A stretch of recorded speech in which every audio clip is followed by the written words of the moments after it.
आज ही Doubtnut app download करें। Doubtnut पर होगा अब आपके सभी मैथ्स, केमिस्ट्री, फिजिक्स और बायोलॉजी डाउट्स का सफाया। बस अपने क्वेश्चन की फोटो खींचो, उसे क्रॉप करो और तुरंत वीडियो सोल्यूशन पाओ।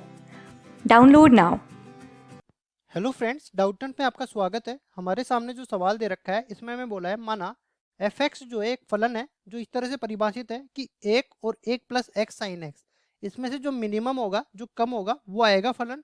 और जहाँ पे एक्स का मान 0 से लेकर 2 पाई के बीच में दे रखा है यदि उन बिंदुओं की संख्या जहाँ पे एफ अवकलनीय नहीं है एम है, तथा उन बिंदुओं की संख्या जहाँ पे एफ संतत नहीं है एन है, तो क्रमित युग्म एम एन बराबर किसके है। और यहाँ पे 4 विकल्प दे रखे हैं, चारों विकल्पों में से जो सही उत्तर है उसका चयन करना है। तो देखो सबसे पहले हमें जो फलन दे रखा है उसको इस तरह से परिभाषित कर रखा है, मिनिमम इन दोनों में से कौन सा मिनिमम है, एक एक प्लस एक्स साइन एक्स। ठीक है, तो देखो कई लोग इसका ग्राफ बनाने बैठ जाएंगे, लेकिन ग्राफ बनाने पे ये बड़ा जटिल सा ग्राफ बनने वाला है। तो इसको देखो कंपेयर कर लेते हैं, हम लोग जो है इन दोनों की तुलना कर लेते हैं कि कौन सा बड़ा है कौन सा छोटा है। तो यहाँ से देखो पहले मैं मान के चलता हूँ कि एक प्लस एक्स साइन एक्स जो है वो एक से बड़ा है, इस तरह से मैंने मान लिया। तो देखो आगे सरल करने पर ये क्या आ जाएगा, एक्स साइन एक्स हमेशा ये बड़ा हो जाएगा 0 से। ठीक है, तो देखो अंतराल अपने को 0 से 2 पाई के बीच में दे रखा है। तो एक्स साइन एक्स में एक्स तो हमेशा जो है 0 से बड़ा है, तो ये तो धनात्मक है। साइन एक्स कब धनात्मक होता है, अगर साइन एक्स धनात्मक होगा तो इन दोनों का गुणन भी धनात्मक होगा।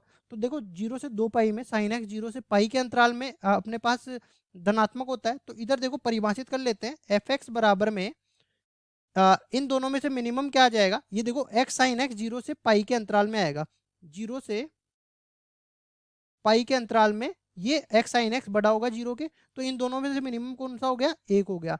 एक जब एक्स 0 से लेके पाई के बीच में है। ठीक है, अब देखो हम लोग इसको छोटा कर देते हैं, एक प्लस एक्स साइन एक्स जो है इसको छोटा कर देते हैं एक से। तो यहाँ से एक्स साइन एक्स 0 से छोटा हो जाएगा, एक्स साइन एक्स 0 से छोटा आ जाएगा। अब फिर वही बात, एक्स तो हमेशा ही धनात्मक है, तो साइन एक्स जब ऋणात्मक होगा ना तब ये पूरी राशि ऋणात्मक हो जाएगी। और साइन एक्स ऋणात्मक कब होता है, जब एक्स का मान अपने पास पाई से लेके 2 पाई के बीच में रहता है।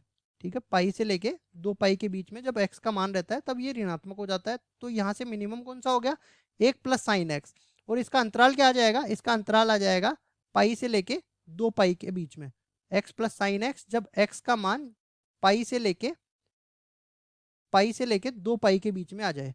तो ये अपना फलन परिभाषित हो गया। उसके बाद देखो हम लोग आगे क्या करते हैं, इसमें पहले सतत चेक करने के लिए बोला है, या फिर एक काम करो पहले इसका एफ डेस एक्स निकाल लो। तो एफ डेस एक्स आप डायरेक्ट निकाल सकते हो इसमें, क्योंकि अलग अलग अंतरालों में दे रखा है। और यहाँ पे देखो कोई भी दोलनीय फलन भी नहीं है। ठीक है, और इनका जो अवकलन है वो भी सिंपल है, तो डायरेक्ट कर सकते हो। यहाँ पे इसका अवकलन 0 हो जाएगा जब एक्स का मान 0 से लेके पाई के बीच में होगा। और इसका अवकलन अपने पास किसके बराबर हो जाएगा, x cos x plus sine x, x cos x plus sine x जब एक्स अपने पास पाई से लेके 2 पाई के बीच में हो। तो ये हमने दोनों निकाल लिए। अब देखो यहाँ पे केवल पाई पे अपना जो है इसकी जो परिभाषा परिवर्तित हो रही है। तो पाई पर हम लोग जो है इसको सतत और अवकलनीय चेक कर लेते हैं, बाकी सारे बिंदुओं पर ये सतत भी होगा अवकलनीय भी होगा। ठीक है, तो देखो पाई पर चेक करते हैं। सतत के लिए सतत के लिए सतत के लिए हम लोग क्या कर लेते हैं, एफ पाई माइनस का मान निकाल लेते हैं। तो ये 1 के बराबर आ गया। इसी तरह एफ पाई प्लस का मान निकालते हैं, तो ये अपने पास आ जाएगा। देखो यहाँ पे पाई रखोगे तो ये पूरा 0 बन जाएगा और ये 1 के बराबर ही आ जाएगा। ठीक है, और इन दोनों में से देखो कोई सा भी फलन ले लो। ठीक है, तो जब पाई पर हम लोग मान निकालेंगे ना तो एफ पाई का मान भी 1 के बराबर ही आने वाला है। ठीक है, मतलब L H S R H S, और ये देखो एल एच एल इस तरीके से लिखेंगे, एल एच एल बराबर एफ पाई बराबर में आर एच एल, ये तीनों आपस में बराबर है, इसलिए फलन पाई पर सतत है। इसलिए एक्स बराबर पाई पर फलन सतत है। और देखो इनके अलावा सारे बिंदुओं पर सतत होगा, मतलब जो असततता के बिंदु है वो 0 हो जाएंगे, और असततता के बिंदुओं को एन से निरूपित किया गया था तो एन का मान अपने पास 0 आ गया। अब देखो अवकलनीयता के बिंदु देख लेते हैं। तो अवकलनीयता जहां जहां अवकलनीय नहीं है वो एम एम का बराबर हो जाएगा। तो देखो यहाँ से अपने पास ये इस तरह से परिभाषित किया गया है, तो केवल पाई पर परिभाषा बदल रही है, तो पाई पर चेक कर लेते हैं। तो एफ डेस पाई का मान सबसे पहले निकालेंगे, एफ डेस पाई माइनस, तो ये 0 के बराबर दे रखा है। और एफ डैश पाई प्लस ये भी निकाल लेते हैं। तो ये देखो किसके बराबर आएगा, यहाँ पे इसमें जब पाई रखेंगे तो ये पाई कोस पाई प्लस में साइन पाई। तो देखो साइन पाई का मान तो ये तो 0 के बराबर हो गया, और यहाँ पे कोस पाई का मान -1 के बराबर होता है। -1 जब पाई से गुणा होगा तो ये माइनस पाई के बराबर आ जाएगा। तो यहाँ पे आप देख सकते हो कि ये दाईं तरफ का जो अवकलज है वो बाईं तरफ के अवकलज के बराबर नहीं आ रहा है। ठीक है, तो देखो यहाँ से इस तरह से हम लोग बोल सकते हैं कि एफ डैश पाई माइनस ये बराबर नहीं है एफ डैश पाई प्लस के। ठीक है, तो अपने पास एफ बराबर एक्स बराबर में पाई पर ये फलन अवकलनीय नहीं है, इसलिए एक्स बराबर पाई पर फलन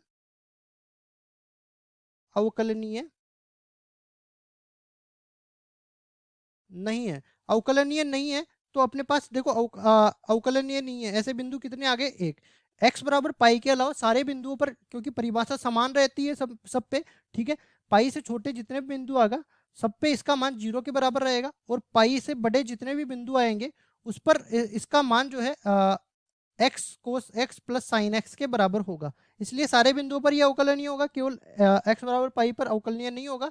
तो m बराबर 1 आ गया और n बराबर 0 आ गया। अब ये अपने को युग्म के रूप में पूछ रहा था कि mn किसके बराबर है, तो mn ये किसके बराबर आ गया, 1 0 के बराबर आ गया। यही अपना उत्तर हो जाएगा। विकल्प देख लेते हैं, 1 0 बी विकल्प में दे रखा है, तो बी विकल्प बिल्कुल सही उत्तर हो जाएगा।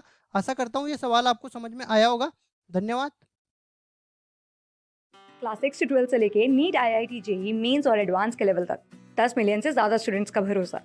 आज ही डाउनलोड करें डाउटनेट ऐप या व्हाट्सएप कीजिए अपने डाउट्स 8400 400 400 पर।